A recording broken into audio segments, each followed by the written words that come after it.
Good morning, Olive, Arlo, and Frank. Reading from Jack's Beach. Sunrise.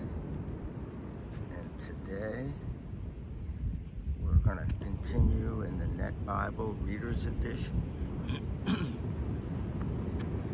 In chapter 35 of Genesis. As we watch the sun come up, we're going to see Jacob return to Bethel. Have some tea here, clear up my voice.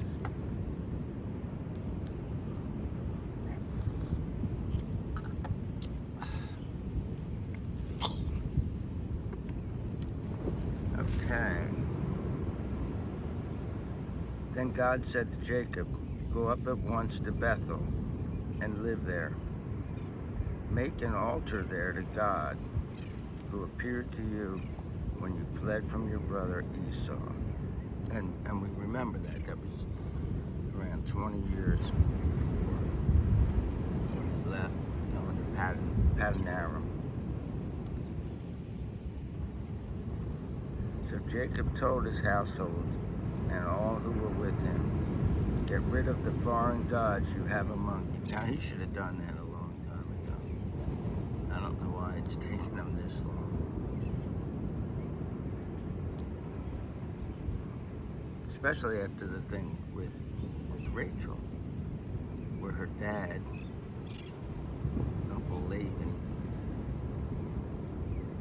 came in and she had the statue, the idol. "Purify yourselves and change your clothes. Let us go up at once to Bethel. Then I will make an altar there to God, who responded to me in my time of distress and has been with me wherever I went." And so they gave Jacob all the foreign gods that were in their possession and the rings that were in their ears. Jacob buried them under the oak near Shechem, and they started on their journey. The surrounding cities were afraid of God, and they did not pursue the sons of Jacob. So he was afraid that they would, that the people that lived around the Shechemites, who he destroyed, or well, his kids destroyed, would attack him. But God stepped in again. I know many times in my life I did some stupid things and God had my back. I don't know why. He didn't have to, but he did. Jacob and all those who were with him arrived at Luz, that is Bethel, in the land of Canaan. He built an altar there and named the place El Bethel, because there God had revealed himself to him when he was fleeing from his brother.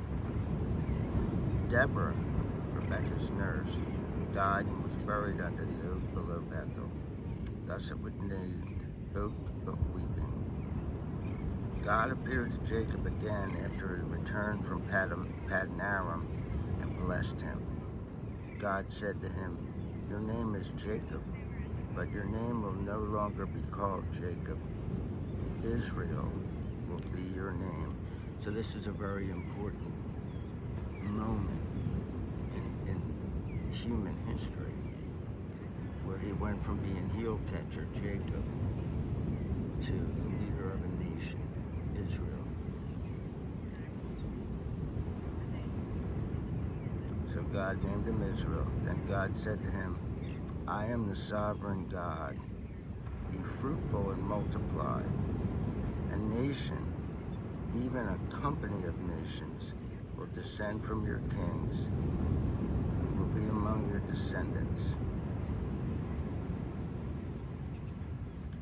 Will descend from you. Kings will be among your descendants. Okay. Sorry about that. "The land I gave to Abraham and Isaac I will give to you.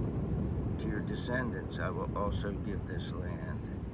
Then God went up from the place where he spoke with him.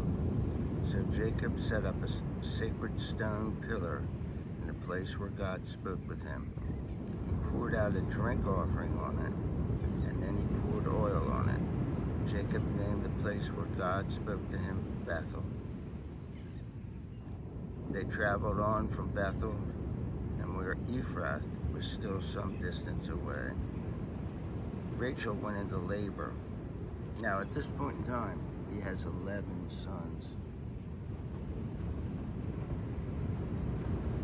But he's about to have a 12th.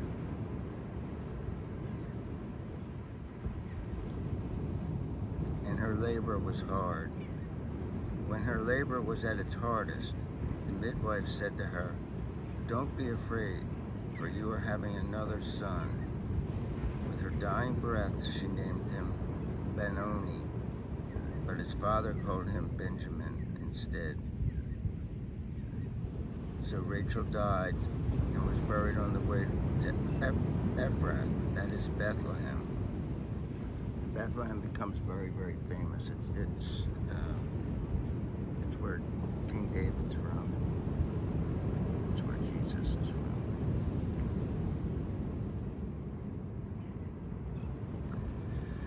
Jacob set up a marker over her grave. It is the marker of Rachel's grave to this day. So when this book was written by Moses, and actually this part would probably be from, now I can't remember his name, the guy who takes over it, not Caleb, Joshua. This part would be filled in by Joshua, and it was still there. Then Israel traveled on and pitched his tent beyond Migdal Eder. While Israel was living in that land, Reuben had sexual relations with Bilhah, his father's concubine, and Israel heard about it. So the boys are up to their crazy stuff again. Jacob had 12 sons. The sons of Leah were Reuben, Jacob's firstborn. And he's the one that just had sex with the concubine. So we're going to see a path by the end of the book of Genesis that shows that the lineage is going to come through Judah, the fourth son. The sons of Leah were Reuben, Jacob's firstborn, as well as Simeon, Levi, Judah, Issachar, and Zebulun. The sons of Rachel were Joseph and Benjamin. The sons of Bilhah, Rachel's servant, were Dan and Naphtali. The sons of Zilpah, Leah's servant, were Gad and Asher. These were the sons of Jacob who were born to him in Paddan Aram. So Jacob came back to his father Isaac in Mamre, to Kiriath Arba, that is Hebron, where Abraham and Isaac had stayed. Isaac lived to be 180 years old. Then Isaac breathed his last and joined his ancestors. He died an old man who had lived a full life. His sons Esau and Jacob buried him. So next, we're going to take a look at the descendants of Esau. And it's not the most fun Bible passage, but hey, take them all as they come.